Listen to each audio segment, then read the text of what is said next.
in vitro experiment using radio-labeled nucleotide, a researcher is trying to analyze the possible products of DNA replication by resolving the product using urea polyacrylate gel electrophoresis.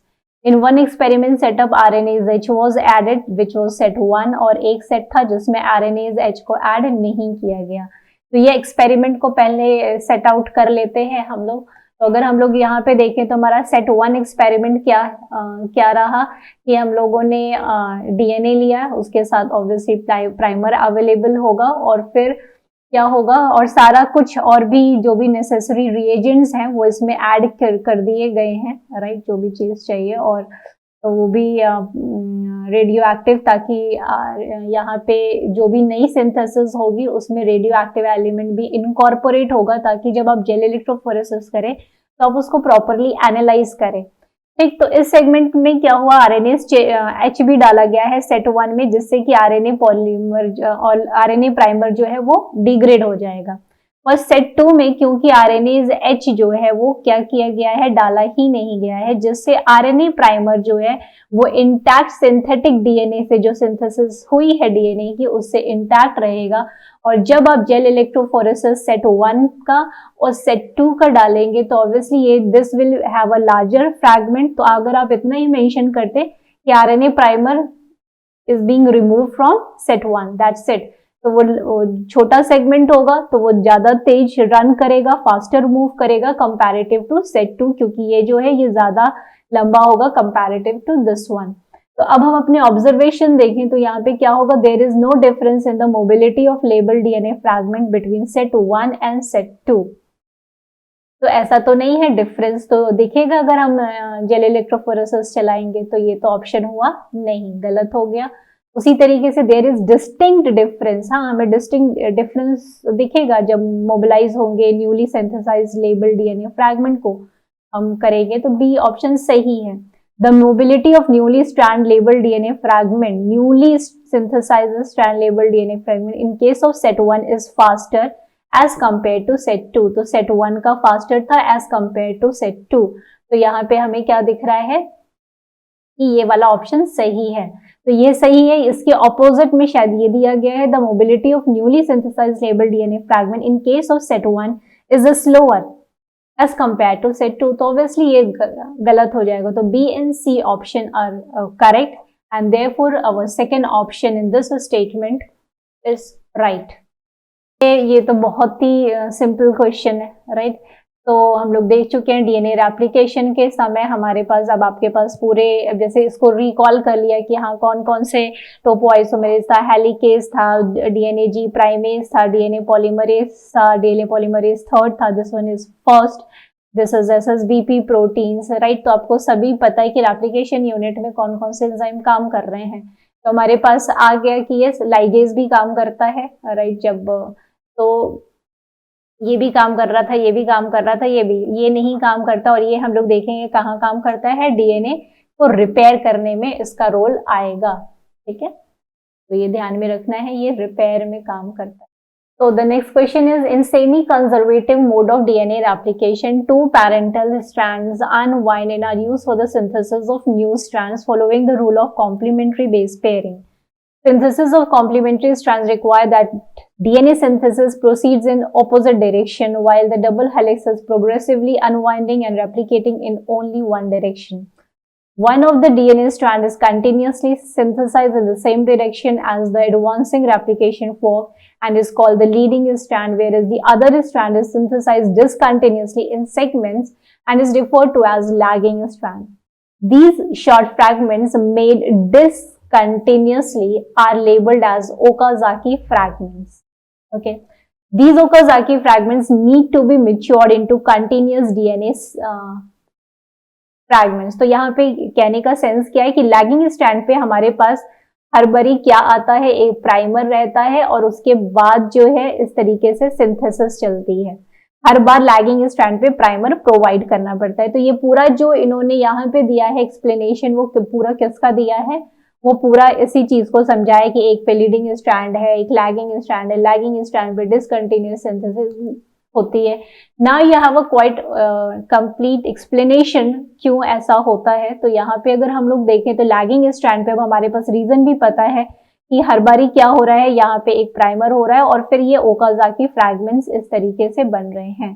तो अभी ये Okazaki fragments जो हैं, अब इनको क्या करना होगा, मेच्योर का मतलब क्या है कि भाई यहाँ पे आरएनए प्राइमर को रिमूव करना होगा, यहाँ पे जहां जहां आरएनए प्राइमर दिख रहा है, और उसके बाद क्या करना होगा, इसको कंप्लीटली सील कर देना होगा। कहने का सेंस ये पूरा सिंथेटिक सेगमेंट यहाँ पे देखे तो यहाँ पे ये काम करने के लिए दो ही लोग रिस्पॉन्सिबल हैं जो हम लोग ऑलरेडी देख चुके हैं। वो क्या है, डीएनए पॉलीमरेज फर्स्ट जो है अपनी कौन सी एक्टिविटी यहाँ पर रिकॉल कर सकते हैं, 5 प्राइम 3 प्राइम एक्सोन्यूक्लियस एक्टिविटी से क्लीविंग करेगा और प्राइमर रिमूव करेगा और 5 प्राइम टू 3 प्राइम और 3 प्राइम 5 प्राइम एक्टिविटी साथ में दिखाते हुए क्या करेगा, पॉलीमराइजिंग एक्टिविटी प्रोसीड करेगा और एक नया स्ट्रैंड प्राइमर को हटा के बना देगा। जब वो हटेगा तो क्या क्या रह जाता है, यहाँ पे निक रह जाता है, जिसे आके कौन सील करता है, डीएनए लाइगेज। तो ये अगर पूरा याद है तो आराम से, ये भी बहुत इजी ही क्वेश्चन है। तो यहाँ पे अगर हम देखें तो बाकी सभी जो है ओकाज़ाकी फ्रैगमेंट को मैच्योर करने में थर्ड का कोई रोल नहीं होता, क्योंकि थर्ड और सेकंड की तो बात ही नहीं होती है, ठीक है। और यहाँ पे गायरेज की बात ही नहीं है, क्योंकि सिंथेसिस करनी है, तो इसके लिए कौन रिस्पॉन्सिबल है, the option second is correct, what we have seen just now, ठीक है। सबसे पहली बात यहाँ पे आपको ध्यान में क्या रखनी है, यहाँ पे सिंपल एक तो ये बोल दिया, ठीक है, सेमी कंजर्वेटिव मैनर में डीएनए रेप्लिकेशन होता है, ये हमें पता है, पर हमें ये भी पता है कि हमारे पास जो रेप्लिकेशन करने के लिए हमें क्या क्या चाहिए होता है, हमें डीएनटीपी चाहिए होता है, ये भी हमें पता तो है। पर अगर यहाँ पे डीएनटीपी मीन्स अगर डाई डीऑक्सी लग जाए तो पूरा सेंस ही अलग हो जाता है, क्योंकि यहाँ इसका क्या मतलब है, डीऑक्सी एनटीपीज। कैन इस डीऑक्सी एनटीपीज का मतलब क्या होता है कि यहाँ पे हम ये बता रहे होते हैं कि सेकेंड पोजीशन से, जैसे मान लेते हैं ये क्या है, ये एटीपी होगा, तो अब आपके पास यहाँ पे 3 बात और यहाँ पे OH ग्रुप सॉरी नहीं होगा और यहाँ पे OH ग्रुप होगा, ठीक है। और यहाँ पे ना होने के कारण हम इसको क्या बोलते हैं, डीऑक्सी राइबोन्यूक्लियोटाइड, ठीक। कि इस पोजीशन पे अगर हमें डीएनए की सिंथेसिस करनी है तो सेकेंड पोजीशन पे नहीं रहता। इफ सपोज हमने और हम लोग पढ़ते आ रहे हैं डीएनए सिंथेसिस के लिए हमारी क्या क्या रिक्वायरमेंट होती है, टेम्पलेट चाहिए होता है, प्राइमर चाहिए होता है, और हम लोगों ने कुछ चीज पे बहुत ज्यादा फोकस किया था, टेम्पलेट चाहिए, प्राइमर चाहिए, पर जो डीएनटीपीज आएंगे वो भी क्या होने चाहिए, वो भी एप्रोप्रिएट होने चाहिए, उनके पास 3 फॉस्फेट ग्रुप होना चाहिए, उनके पास 3 एंड पर हाइड्रोक्सिल ग्रुप होना चाहिए, और भाई कोई न्यूक्लियोटाइड तो अटैच होना ही चाहिए। तो ये एक कंप्लीट डीएनटीपी, या अभी यहाँ पे ये क्या है, एटीपी है, राइट। तो कंप्लीट ये फॉर्मेट होना चाहिए तो ही नई सिंथेसिस होगी। जैसे कि आप लोगों को याद होगा ये वाला डायग्राम, कि अब इसको यहाँ पे अगर ऐड करना है तो ये वाला, ये प्राइमर था, ये हाइड्रोक्सिल ग्रुप यहाँ अटैक करेगा अल्फा फॉस्फेट पे, ये 2 पायरोफॉस्फेट आप रिलीज कर देते थे और इसको फिर से यहाँ पे ये ऐड हो जाएगा। तो every time this OH group is being required. What if अगर इस यहां से भी OH ग्रुप आपने हटा दिया, तो ऐसे एनटीपीज को हम फिर क्या बोलेंगे, डाई डीऑक्सी CTP, ठीक है। एक तो ये वाली बात हो गई। तो कहने का सेंस ये है, अगर आपने मिक्सचर में डाई डीऑक्सी CTP डाल दिया है तो प्रॉब्लम होगी, क्योंकि सिंथेसिस ही नहीं हो पाएगी। अब दूसरी चीज क्या है, डाई डीऑक्सी CMP। अब क्या है, यहाँ पे जो साइटोसिन आप ले रहे हैं वो 2 तरीके के ले रहे हैं। एक पर तो दोनों पोजीशन पे OH ग्रुप हटा दिया है आपने, यहाँ पे ये हटा दिया है, और दूसरा डाई डीऑक्सी CMP यानी ट्राइफॉस्फेट नहीं है, एक मोनोफॉस्फेट ही है, ठीक। कुछ इस तरीके से आपके पास स्ट्रक्चर होगा, आप देख सकते हैं, देखिए यहाँ पे है, ये क्या है, ये यहाँ पे क्या लिखेंगे, डाई डीऑक्सी CTP, या this way dideoxy CTP, कभी ऐसे भी दिया जा सकता है। और ये क्या है, सॉरी ये यहाँ पे ग्वानिन का अटैचमेंट है, बट आपको बस यहाँ पे स्ट्रक्चर, आप सपोज दिस इज साइटोसिन, तो साइटोसिन, ठीक, तो ये DDCTP है, और ये यहाँ पे क्या हो गया, CMP, ठीक है, डाइडिऑक्स, नहीं क्या था, क्या क्वेश्चन में दिया हुआ है, डाइडिऑक्सी CMP, यानी यहाँ पे भी दोनों तो एक वो अटैच होंगे ही नहीं, हाइड्रोक्सिल तो ग्रुप प्रेजेंट है ही नहीं यहाँ से, यहाँ पर, और ऊपर से डाइडिऑक्सी CMP है, ठीक है, CMP यानी एक ही फॉस्फेट ग्रुप है। अब आपको यहाँ पे अब आ जाइए, अब आपके पास दो एक्सपेरिमेंटल सेटअप है, पहला एक, पहला दो। अब और एक्सपेरिमेंट को आप समझ लीजिए, आपने दो ट्यूब्स ली हैं, ठीक, इसमें क्या डाला है, DNTPs डाले हैं, ठीक, DNTPs डाला है, यानी DNTP का मतलब क्या है, नॉर्मली जो चाहिए होता है ATP CTP, ठीक है, DNTPs, तो यहाँ पे हम D लगा दे रहे हैं कि डाइऑक्सी होना चाहिए, सेकंड पर हाइड्रोक्सिल ग्रुप नहीं होना चाहिए, इसीलिए हम लोग DNTP वर्ड यूज करते हैं, ठीक, और ट्राइफॉस्फेट होना चाहिए, और क्या है, TTP डाला है, और क्या है, DGTP, ठीक, तो यहाँ पे और क्या डाल दिया है, साथ में डाइडिऑक्सी CTP भी डाला है, ठीक। तो अब आप सोचेंगे कि अब जब ये रिएक्शन, मान लीजिए आपने ये डाला और यहाँ पे सिंथेसिस हो रही है, होना शुरू हुई सिंथेसिस, ठीक, जैसे ही डाइडिऑक्सी CTP मान लीजिए यहाँ पे आके अटैच हो गया, तो जब डाइडिऑक्सी CTP अटैच होगा तो क्या 3 एंड पर प्राइमर मिलेगा, तो रैंडमली सिंथेसिस क्या हो जाएगी, रुक जाएगी, एकदम से क्या हो जाएगी, टर्मिनेट, सिंथेसिस हो रही है, जैसे ही डाइडिऑक्सी मिला सिंथेसिस रुक गई, ठीक है। दूसरा सेट को देखिए, यहाँ पे भी वही चीजें हैं, और यहाँ पे आपने डाइडिऑक्सी, सॉरी मैंने लिखा है डाइडिऑक्सी CMP डाला है, ठीक, तो यहाँ पे तो क्या होगा, ये इसको इंटीग्रेट ही नहीं करेगा। अब देखिए यहाँ पे बच्चों बहुत ध्यान से सुनने वाली बात है कि डाइडिऑक्सी CTP इंटीग्रेट तो हो जाएगा, यहां लग जाएगा, मतलब कहने का सेंस ये है कि आपका टेम्पलेट है,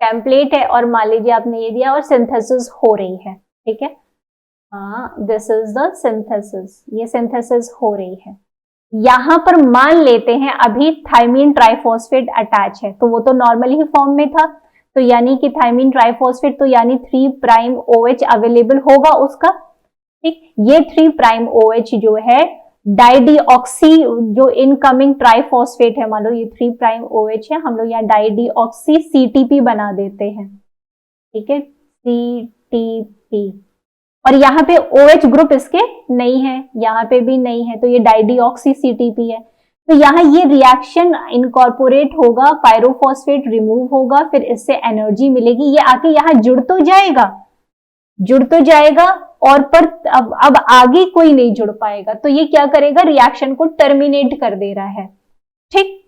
पर अब इस केस में क्या हो रहा है, इस केस में क्योंकि OH ग्रुप जो है इसके पास ट्राइफॉस्फेट है ही नहीं, ठीक, तो यहाँ OH ग्रुप यहाँ पे अटैक ही नहीं करेगा, जब ये अटैक ही नहीं करेगा तो ये यूज ही नहीं होगा, तो यहाँ पे क्या होगा, DNTP सब पड़े हैं, सारे चारों DNTPs पड़े हैं, तो यहाँ पे क्या होगा, सिंथेसिस जो है नॉर्मली होती रहेगी, क्यों होती रह रही है, क्योंकि यहाँ मोनोफॉस्फेट है, ट्राइफॉस्फेट है ही नहीं, तो वो इनकॉर्पोरेट ही नहीं करेगा, ठीक है, तो और यहाँ पे इनकॉर्पोरेशन तो हो रहा है, क्यों हो रहा है, क्योंकि यहाँ पे 3 फॉस्फेट जो है, जब OH ग्रुप पिछला अटैक कर रहा है तो वो एनर्जी दे रहा है, तो this question was really wonderful, right, इसी तरीके से जो सीक्वेंसिंग की जाती है तो यही फिनोमेना लगाया जाता है, ठीक है, तो यहाँ से भी आप एक बार क्लियर कर सकते हैं, थोड़ा भी अगर डाउट रह गया है। अब यहाँ पे देखिए, यहाँ पे C अटैच है, पर अगर यहाँ पे OH हो ही ना, यहाँ से हमने OH हटा दिया, ये OH हो गया खत्म, तो अब क्या कोई दूसरा यहाँ पे इनकॉर्पोरेशन हो सकता है? होगा ही नहीं, ठीक। पर सीटीपी खुद अटैच हो गया था, क्यों? क्योंकि ट्राइफॉस्फेट की वजह से एनर्जी मिल गई थी उसको। पर सीएमपी क्या है? सीएमपी तो यूज ही नहीं करेगा, ठीक है। तो और जो चारों डीएनटीपीज अगर जो साइटोसिन है वो, भाई यहाँ पे हम लोग ने देखा ना कि चारों प्रेजेंट है, तो ये वाला सीटीपी तो यूज होगा, ठीक। पर ये डाइडिऑक्सी सीएमपी वो यूज ही नहीं करेगा, क्योंकि उसको इसको जोड़ने के लिए एनर्जी मिलेगी ही नहीं। तो ये वाले सेट में आपका एक्सपेरिमेंटल सिंथेसिस होती जाएगी। अब यहाँ पे आप यहाँ मैच कर सकते हैं। तो ये जो राउंड डायग्राम दिया हुआ है ये क्या है? डीडीसीटीपी का ग्राफ है। और यहाँ पे ये क्या है? जो आपका कुछ इस तरीके से स्क्वायर, टिल्टेड स्क्वायर शेप में है, वो क्या है? डीडीसीएमपी का बता रहा है। तो अब और कोई भी अगर देखें सेकंड में हम देखें तो दोनों में सिंथेसिस दिखा रहा है, तो ये ऑप्शन हो ही नहीं सकता। यहाँ पे क्या दिखा रहा है? दोनों को टर्मिनेट कर दे रहा है, तो यहाँ पे वो हो ही नहीं सकता।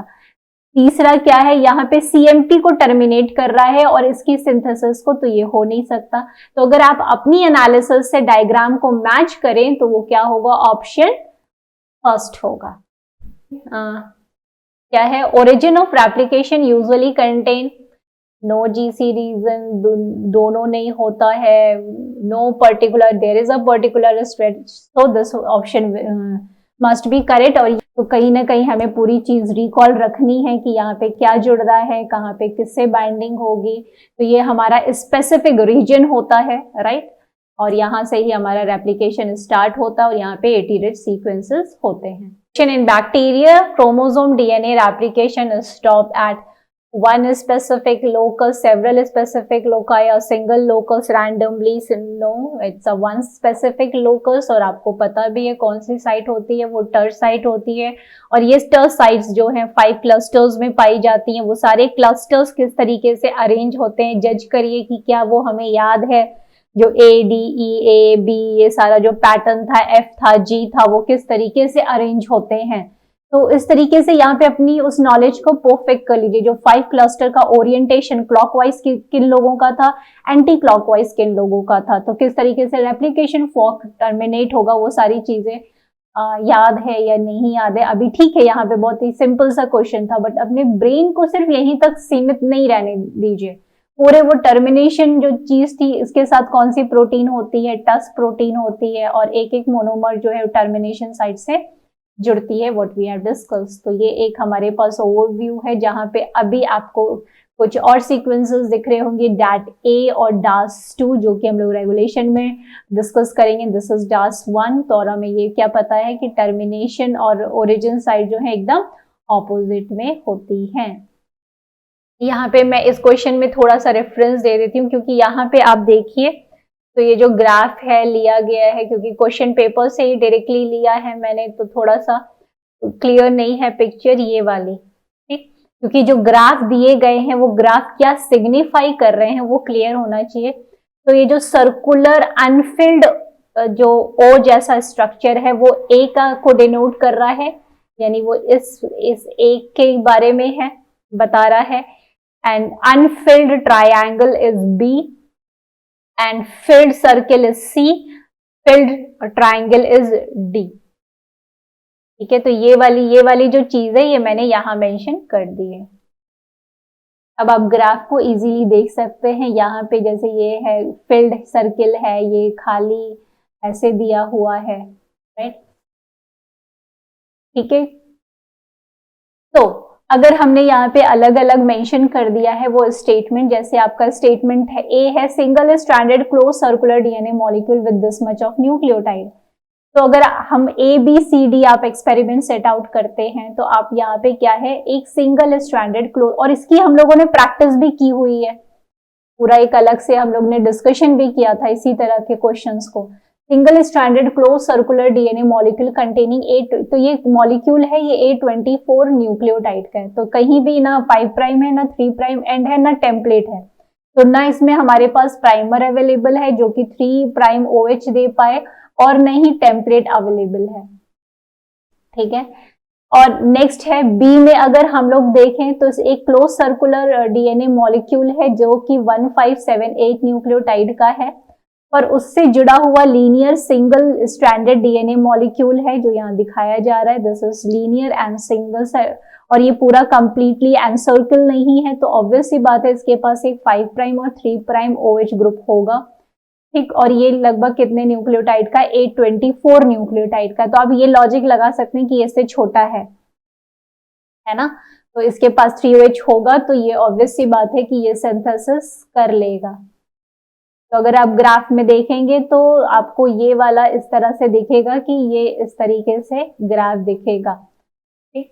नेक्स्ट क्या है, यहाँ पे double standard linear DNA molecule, ये 15878 का एक मॉलिक्यूल है जिसके पास 3OH ग्रुप है दोनों ही एंड पे, 3 प्राइम यहाँ पे अवेलेबल है। और प्रॉब्लम यही है, यहाँ पे क्या हो गया, यहाँ पे टेम्पलेट अवेलेबल नहीं है।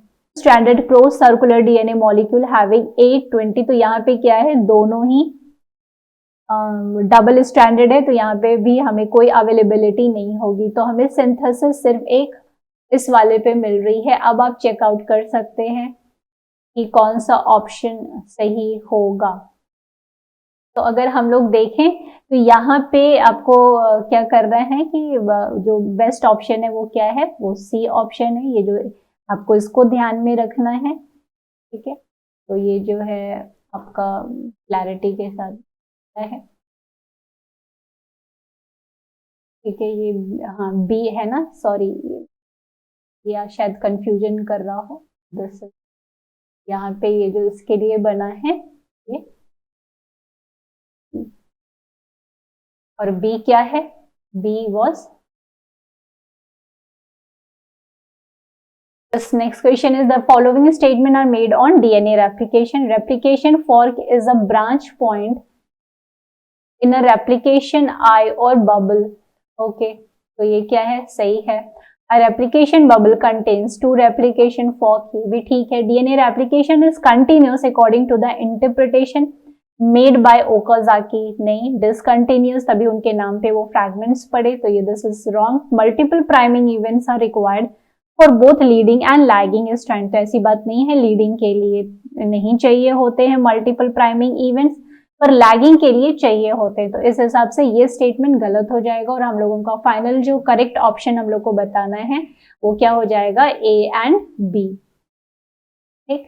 तो अब यहाँ पे जैसे ही ये चीज आई तुरंत, ठीक है, ये आप ये क्योंकि ये डायरेक्टली स्टेटमेंट वाइज छोटा सा क्वेश्चन है, राइट, पर आप लोगों को और रिकॉल क्या कर लेना है, उसके साथ में डायरेक्शंस, इन डायरेक्शंस के ऊपर बड़े क्वेश्चंस आने लगे। तो डायरेक्शंस की जो प्रैक्टिस है कि हाँ आपने रेप्लिकेशन फॉग बनाया, रेप्लिकेशन जब फॉग बना दिया तो उसके बाद लीडिंग और लैगिंग हम जो प्राइमर है वो एडजस्ट कर पा रहे हैं या नहीं, हम लीडिंग स्ट्रैंड और उसके टेम्पलेट को समझ पा रहे हैं या नहीं, ठीक है। तो इसकी आप प्रैक्टिस जरूर कर लें या रिकॉल करने की कोशिश करें।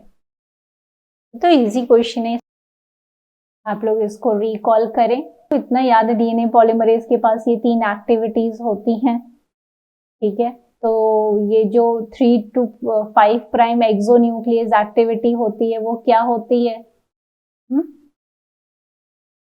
प्रूफ रीडिंग एक्टिविटी होती है। This at the 5 prime end of the growing and chain by 5 prime to 3 prime exonuclease activity, ठीक। तो 5 प्राइम एंड, अब यहाँ पे एंड्स दे दिया, देखिए यहाँ पे शायद इससे आप लोग कंफ्यूज हो रहे हो, क्योंकि ये आप लोग जानते होंगे शायद 3rd और 4th में कि 3 और 5, 3 से 5 की दिशा में जब मूव करता है तो वो प्रूफ रीडिंग एक्टिविटी करता है। तो देखिए यही चीज है कि अभी यहाँ पे है, यहाँ पे अगर गलत बेस ऐड हो गया है ना, यहाँ पे अगर गलत बेस, सपोज मैं इसको पूरा कंप्लीट, यहाँ पे क्या होता है, यहाँ पे 5 प्राइम फॉस्फेट है, यहाँ गलत बेस ऐड हो गया, यहाँ पे C होना था पर मान लेते हैं यहाँ पे A ऐड हो गया, ठीक। और यहाँ 3 प्राइम है, तो ये किधर से किधर जाएगा, 3 एंड से ही तो जा रहा है, 3 एंड से 3 से 5 की दिशा में जाएगा, एडेनिन को रिमूव करेगा और फिर से साइटोसिन को यहाँ प्लेस करेगा।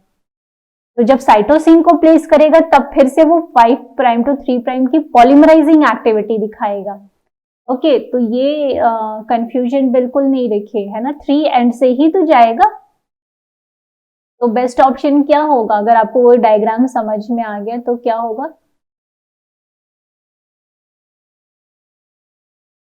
at the 3' end of the growing change and remove them by 3' to 5' exonuclease activity. और बाकी एक्टिविटीज के लिए हम लोगों ने काफी चार्ट्स देखे हैं, सभी पॉलीमरेजेस को देखा है, उनकी फैमिलीज को देखा है, तो इसको देखिए, हमें रिकॉल करिए कि हाँ हमें याद है नहीं याद है। ये आप लोगों को जब हम लोग मॉलिक्यूलर मैकेनिज्म जब हम लोग पढ़ रहे थे तो हम लोगों ने इसकी बात की थी कि डीएनए पॉलीमरेज का जो एक्टिव साइट है वो इतना एफिशिएंट होता है, यही वाला था जब हम लोग डोमेन्स हम लोगों ने देखे। अब यहाँ पे रिवीजन, फिर मैं वही कहूंगी, रिवीजन करने का पॉइंट कि वो सारे जो डोमेन्स थे, palm domain, finger domain, thumb domain, इन दोनों का क्या, इन तीनों का क्या रोल था, किस तरीके से ये कैटालाइज कर रहे थे, ये तीनों ही डोमेन्स डीएनए पॉलीमरेज एंजाइम्स के किस तरीके से एक दूसरे की मदद करते हैं और मैकेनिज्म को परफॉर्म करते हैं। और दूसरी चीज हम लोगों ने वहां पे बात की थी, आप लोग को याद होगा, काइनेटिक प्रूफ रीडिंग करता है, ठीक उसी के जब हम लोग बात कर रहे थे तो ये भी स्लाइड डिस्प्ले हुई थी जहां पे एकदम देखिए हेडिंग में लिखा हुआ था कि डीएनए पॉलीमरेज की एबिलिटी होती है कि वो आरएनटीपी और डीएनटीपी में डिफ्रेंशिएट कर पाए। तो जब आरएनटीपी और डीएनटीपी में वो डिफ्रेंशिएट कर लेता है तो आराम से करेगा ना, क्योंकि जब डीएनटीपीज आते हैं तो कुछ इस तरीके का एक्टिव साइट जो है बहुत ही एफिशिएंटली ट्रैप हो जाता है डीएनटीपी ओएच ग्रुप से। यहाँ पे हम लोगों ने इंटरेक्शंस की बात भी की थी, पर जब ओएच ग्रुप होता है तो उस तरीके से वो जो साइट है, एक्टिव साइट क्रिएट नहीं हो पाती है और मैकेनिज्म भी अच्छा नहीं हो पाता है, क्योंकि ये स्पेसिफिकली साइट से क्या होता है, दो सेकेंड पोजीशन पे हाइड्रोक्सिल ग्रुप प्रेजेंट होने से क्या होता है, ये थोड़ा दूर चला जाता है। तो ये हम लोगों ने काफी डिटेल इसको डिस्कशन किया हुआ है, उसको जाके फिर से आप देखेंगे। तो खैर यहाँ पे अगर इस एग्जाम को, इस क्वेश्चन को हम लोग देखें तो यहाँ पे although ribonucleoside triphosphate are present approximately 10-fold higher, right, ये भी हम लोगों ने डिस्कस किया था कि इतना गुना ज्यादा प्रेजेंट होता है इसके कंपैरिजन में। उसके बावजूद डीएनए पॉलीमरेज आरएनटीपी को रिजेक्ट कर देता है, डीएनटीपी इसको ऐड करता है, ठीक है।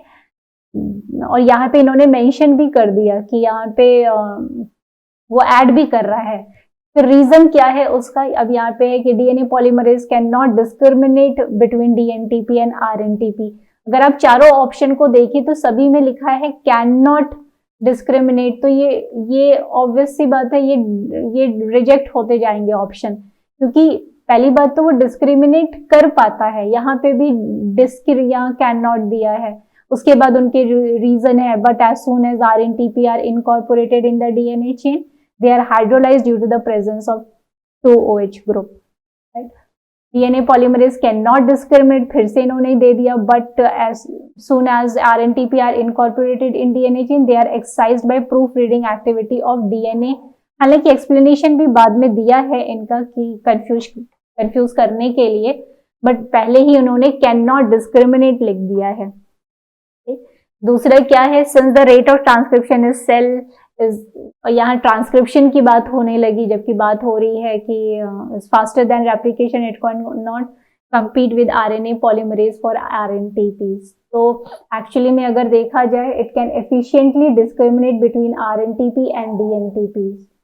क्यों, ये पूरा मैकेनिज्म अगर याद हो तो सीधे आप सी ऑप्शन पे पहुंच जाते हैं, क्योंकि जो न्यूक्लियोटाइड बाइंडिंग पॉकेट है वो एकोमोडेट ही नहीं होने देता है T2' को, जैसा कि हम लोगों ने इस डायग्राम में देख रहे हैं।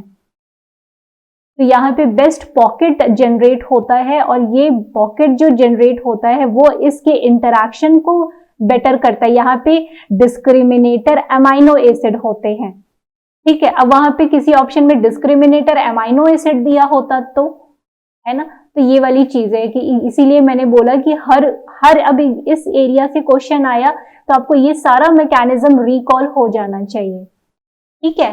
तो यहाँ पे बहुत स्पेसिफिकेशन के साथ अमाइनो एसिड प्रेजेंट होते हैं जो कि इंटरैक्शन करते हैं, है ना, तो उसको थोड़ा आप लोगों को देखना होगा।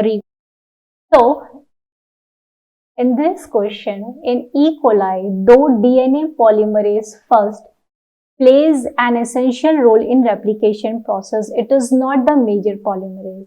Instead, the enzyme responsible for advancement of replication fork is polymerase third. This is just an information.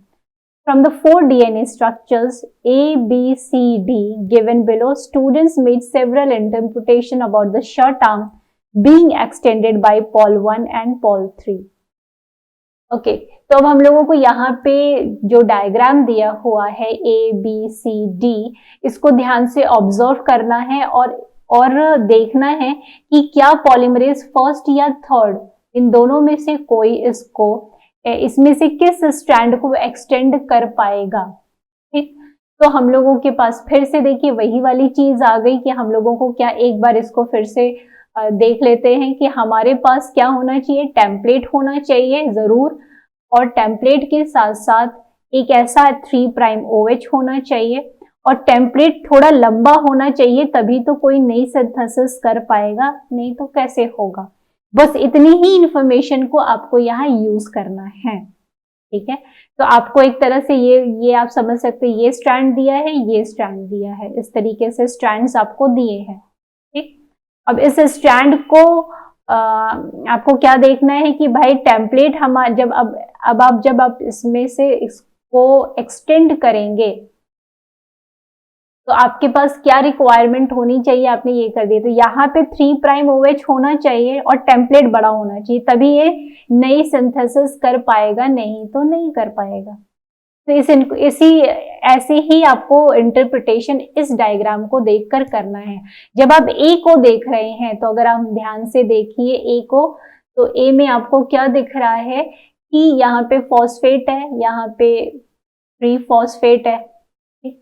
अब यहाँ पे 5' है। ठीक, तो क्या यहाँ पे सिंथेसिस हो सकती है? ये टेम्पलेट तो बड़ा है, पर क्या यहाँ सिंथेसिस हो सकती है? नहीं हो सकती, क्योंकि 5' पर फॉस्फेट से तो सिंथेसिस होती ही नहीं है। ठीक, और यहाँ 3' OH पे क्या यहाँ से सिंथेसिस हो सकती है? होने को हो सकती है, पर यहाँ पे टेम्पलेट ही अवेलेबल नहीं है।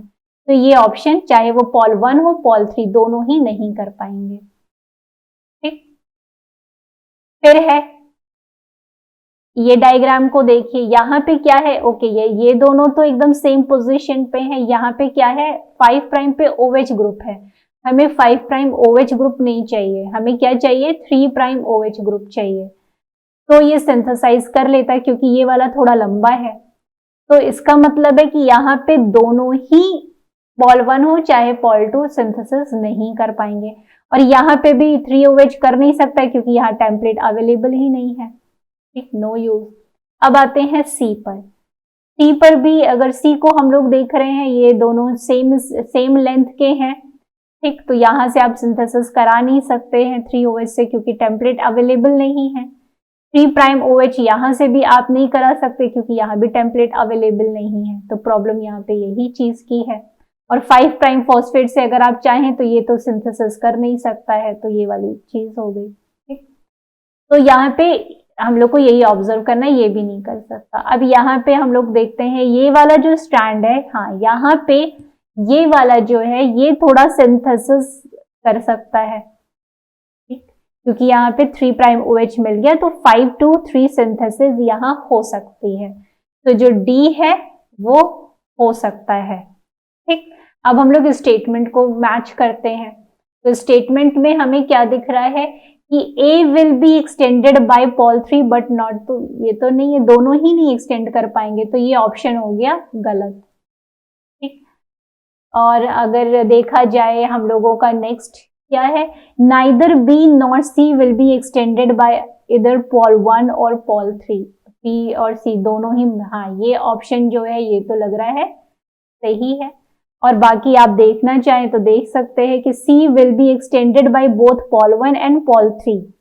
तो ये तो ऑप्शन क्या हो गया, गलत हो गया, this wrong. D will be extended only by pol 1, but यहाँ पे प्रॉब्लम क्या हो गई, एक्सटेंशन तो हो जाता पर दोनों ही कर लेते, pol 1 और pol 3, पर यहाँ पे बट नॉट करके ये पूरा स्टेटमेंट गलत हो गया। तो इस तरीके से कौन सा ऑप्शन सही हो गया, सेकेंड ऑप्शन सही है। So in this question, in the diagram below, the dotted line marks the point of initiation of bidirectional replication और आई थिंक कि आप लोगों ने इस तरीके का जो हम लोगों ने डायग्राम है वो पता नहीं कितनी बार प्रैक्टिस किया है, ठीक है। और आप लोगों को याद होगा इस तरीके का डायग्राम बहुत बार प्रैक्टिस किया है, ठीक। पर अभी आप इसी डायग्राम को अगर देखें तो हमने कहा था कि आप अभी इसको अगर सेपरेट करना चाहें तो आप इस तरीके से कुछ कर सकते हैं। यहाँ पे जहाँ पे कटिंग है तो यहाँ 5 प्राइम दिया है इन्होंने, यहाँ 3 प्राइम दिया है, तो मैं थोड़ा सा कट करके यहाँ पे क्या आ जाएगा 3 प्राइम और यहाँ क्या आ जाएगा 5 प्राइम। उसी तरीके से जो नीचे वाला है ये वाला, इसको हम 3 प्राइम बोल सकते हैं। यहाँ 5 प्राइम कटिंग के बाद, यहाँ कटिंग के बाद 5 प्राइम जनरेट हो जाएगा और इस तरीके से हो जाएगा, ठीक। अब अगर आप देखें तो यहाँ पे क्या होगा, फिर यहाँ पे प्राइमर होगा, बाई डायरेक्शनल वाला ही याद करना है आपको। यहाँ पे आप क्या करते थे, यहाँ पे आपने 5 प्राइम 3 प्राइम प्राइमर आया, यहाँ पे कंटिन्यूस सिंथेसिस होने लगी। जब यहाँ कंटिन्यूस सिंथेसिस हो रही है तो यहाँ पे क्या हो रहा होगा, डिसकंटिन्यूस सिंथेसिस हो रही होगी, ओके। और उसी तरीके से अगर हम लोग बात करें यहाँ पे 5 प्राइम आएगा प्राइमर और यहाँ पे सिंथेसिस पूरी कंटिन्यूस होगी, पर यहाँ पे सिंथेसिस कैसी होगी, ऐसी होगी, ठीक। अगर आप लोगों को याद करें तो आप ये वाला भी लगभग डायग्राम वैसा ही है, ऐसा ही इन्होंने दिया हुआ है। 5 prime 3 prime 3 prime 5 prime 5 prime 3 prime 3 prime 5 prime. और अब आपके पास हम लोगों ने पूरी प्रैक्टिस की हुई है कि किस तरीके से हम प्राइमर ये लगाते हो, लीडिंग लीडिंग इस तरीके से हम लोग बस अरेंजमेंट हम लोगों ने पूरी प्रैक्टिस की हुई है बस। तो अब आप अगर देख रहे हैं यहाँ पे ही मैच कर लीजिए, तो ये लीडिंग और लीडिंग यहाँ आ रहा है, लैगिंग लैगिंग ऐसे आ रहा है। तो लगभग कुछ ऐसा ही यहाँ भी आपको देखने को मिल रहा है, लीडिंग लीडिंग लैगिंग लैगिंग। अब इतना आपने पूरा अरेंज कर लिया। अब आप स्टेटमेंट पढ़िए। On the right side of the dotted lines leading strand synthesis occur. तो क्या राइट साइड में means this is right side, leading strand synthesis occur in upper. तो आपको राइट साइड में देखना है और ये अपर देखना है। तो क्या ये सही है, आप देख रहे हैं यहाँ पे राइट साइड में अपर स्ट्रैंड के ऊपर लैगिंग स्ट्रैंड की सिंथेसिस हो रही है, न कि लीडिंग स्ट्रैंड। तो ये ऑप्शन क्या हो गया, ये गलत हो गया,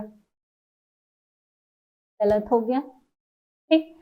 On the right side of the dotted lines, leading strand synthesis occurs using the lower strand template. Lower strand as the template. तो ये ऑप्शन क्या हो गया, करेक्ट हो गया। यहाँ पे आपको दिख रहा है ये लीडिंग स्ट्रैंड राइट साइड के लोअर स्ट्रैंड में। फिर next option, a ligase deficient mutant would affect replication. ligase deficient mutant मतलब क्या होगा, जिस स्ट्रैंड पर आप लोग को पता है कि जिस स्ट्रैंड पर लैगिंग स्ट्रैंड पर ओकाजाकी फ्रैगमेंट्स बनते हैं वहां लाइगेज एंजाइम की भाई जरूरत पड़ती है। जब वो प्राइमर हटा के चला जाता है तो लाइगेज आता है, पर अब लाइगेज अगर नहीं हो तो किस स्ट्रैंड को प्रॉब्लम हो जाएगी। तो ligase deficient mutant would affect replication of upper strand on the left side of dotted line.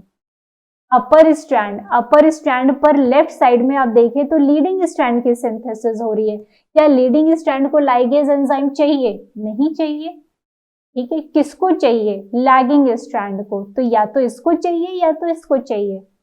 तो लैगिंग स्ट्रैंड में ओकाजाकी फ्रैगमेंट बनते हैं, फिर प्राइमर रिमूव होता है, डीएनए पॉलीमरेज फर्स्ट आता है, लाइगेज उसको सील करते हैं।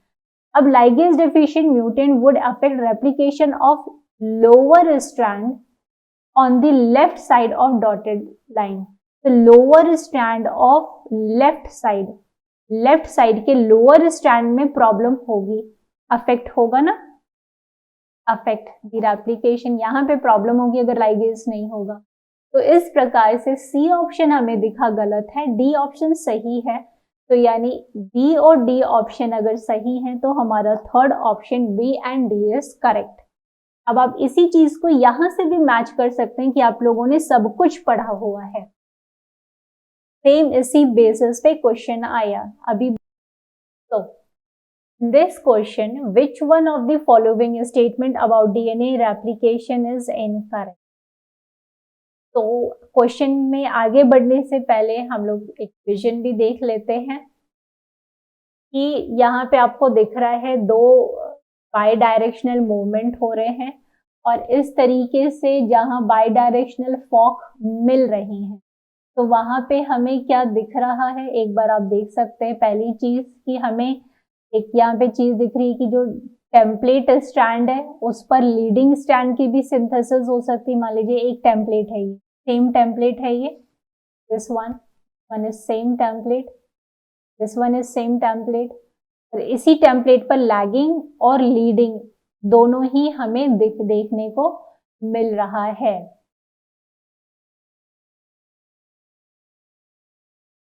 और दूसरी चीज क्या मिल रही है, जहां पे दो इस तरीके के फॉक मिल रहे हैं वहां पे भी हमें क्या देखने को मिल रहा है, लैगिंग यहाँ मिल रहा है तो यहाँ पे लीडिंग मिल रहा है, यहाँ पे ये लोग मिल रहे हैं।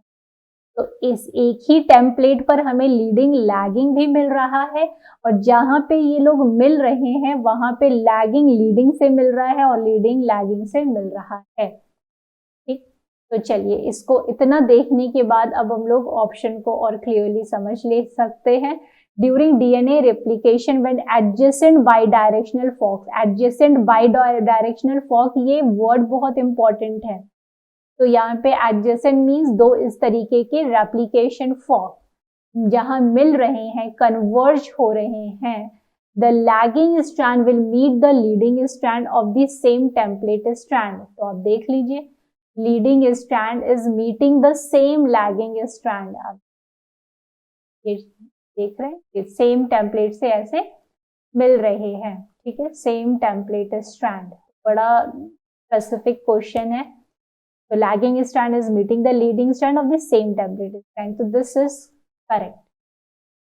Mispaired nucleotide at 3' OH end of the primer strand triggers the 3' 5' exonuclease activity. तो ये हम लोग देखते ही आए हैं कि जब भी सिंथेसिस हो रही होती है यहाँ पे गलत न्यूक्लियोटाइड ऐड हो गया तो ये अपनी पॉलीमरेज अपना एक्सोन्यूक्लियस एक्टिविटी दिखाएगा और क्या करेगा, इसको यहाँ से रिमूव करेगा। और कौन सी वो एक्सोन्यूक्लियस एक्टिविटी होती है, proof reading activity which is 3। तो ये भी ऑप्शन जो है ये करेक्ट हो गया। In a replication bubble moving bidirectionally, अब हमें बबल देखना है तो बबल में अगर हम देखें तो moving which is moving by direction the same parental DNA strand cannot serve as a template for both lagging and leading strand। तो अगर कोई रेप्लिकेशन बबल है यहाँ पे तो यहाँ पे हम देख सकते हैं कि सेम टेम्पलेट पर लीडिंग और लैगिंग स्ट्रैंड हमें बनते हुए दिख रहे हैं और ऑप्शन में क्या दिख रहा है कि नहीं बन रहे हैं। तो यहाँ पे क्या हो जाएगा, ये स्टेटमेंट गलत हो जाएगा। Then DNA replication involves a RNA DNA chimeric molecule. तो जहाँ पे आरएनए हमें दिखता है उसके बाद डीएनए की सिंथेसिस होती है, right.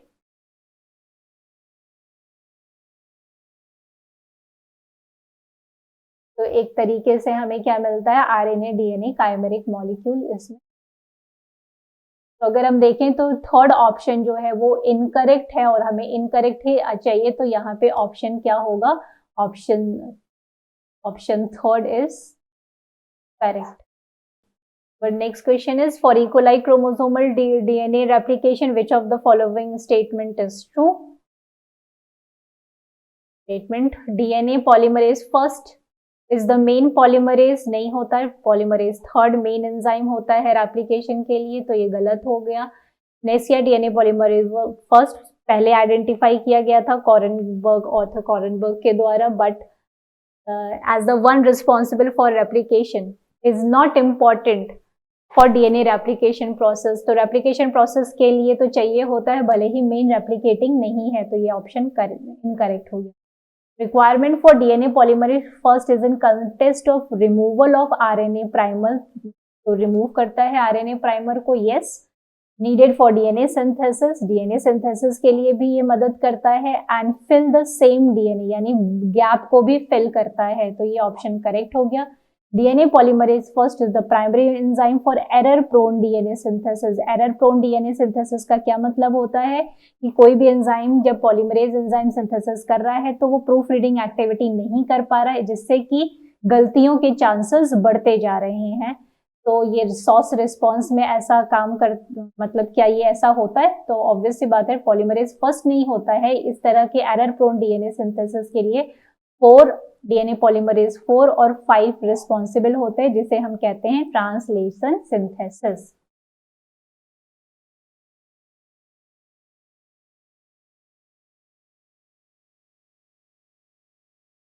Next question is about during replication, RNase H removes all the RNA primer except ribonucleotide directly linked to the DNA end. तो अगर हम लोग बात करें कि this is suppose your RNA primer and this is your DNA, तो ये क्या करेगा कि ये जो है RNase H आएगा और पूरा इसकी कटिंग कर देगा, RNA प्राइमर को रिमूव कर देगा। पर थोड़ा सा जो फॉस्फोडाइस्टर बॉन्ड है जहाँ पे ये RNA और ये DNA लिंक है, लास्ट वाला न्यूक्लियोटाइड जो कि RNA और DNA के बीच में फॉस्फोडाइस्टर बॉन्ड होता है, वो उसको क्लीव नहीं कर पाता। तो इससे क्या होता है? क्योंकि it can cleave only bonds of 2 ribonucleotide. क्योंकि यहाँ पे कौन सा बॉन्ड पाया जाएगा? यहाँ पे कौन सा बॉन्ड अवेलेबल होगा? RNA और DNA जहाँ पे लिंक हो रहे हैं। और यहाँ पे कौन से बॉन्ड्स को ये तोड़ रहा है? जो RNA से लिंक्ड है, मतलब दो RNA जब आपस में लिंक्ड है तो उनको ये क्लीव कर सकता है। पर RNA DNA जहाँ लिंकिंग शुरू हो जाएगी वो वहां पे उनको क्लीव नहीं कर सकता। ठीक है, तो ये तो हो ही नहीं सकता है। ठीक, it can degrade R from 3 prime and. तो पहली बात, RNA DNA ऐसे एंड पे क्लीव ही नहीं कर सकता है, उसकी यही एक्टिविटी होती है। ठीक है, so this is also activity is inhibited by presence of duplex containing both strand as DNA। तो ऐसा भी नहीं है, क्योंकि वो एक स्ट्रैंड तो DNA का होता है, एक स्ट्रैंड RNA का है, उसको डिटेक्ट करके RNA DNA हाइब्रिड को और RNase H को कर रहा है। क्योंकि हम लोग पढ़ चुके हैं RNase H क्या कर रहा है, RNA DNA हाइब्रिड पर कटिंग करता है। पूरा डिटेलिंग हम लोगों ने पढ़ी थी। ठीक है, ठीक है, तो ये हम लोगों ने डिस्कस ऑलरेडी किया हुआ है। This question is basically focused on E. coli DNA ligase enzyme, and they are basically giving the information that it catalyzes the formation of phosphodiester bond between 3' hydroxyl and 5' phosphoryl ends in DNA duplexes. The energetic need for this reaction is NAD, NMN plus AMN in a 3-step reaction. Following statements are being made about the mechanism of reaction. ठीक है, तो ये mechanism of reaction के बारे में पूरा ये detailings पूछ रहे हैं। और हम लोगों को एक आइडिया है कि यहाँ पे जब लाइगेज क्लीव आउट जब सील करता है तो यहाँ पे 5' है, तो यहाँ 3' और OH होगा, और यहाँ 5' फॉस्फेट होता है, यहाँ 3' OH इस तरीके से होगा।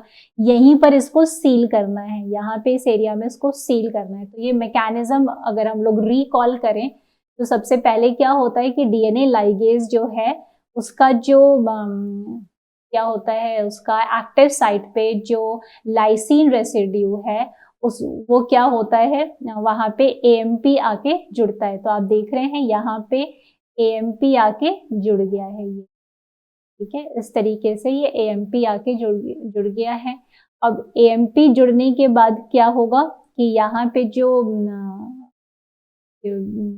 AMP ग्रुप है वो इस तरफ 5' पर अटैक करेगा। ठीक है, यहाँ पे आप देख रहे हैं कि DNA लाइगेज के पास ये जो AMP ग्रुप था, ये जो AMP ग्रुप है वो आके यहाँ पे अटैच हो, ये AMP ग्रुप यहाँ अटैच हो गया। This one is the AMP group,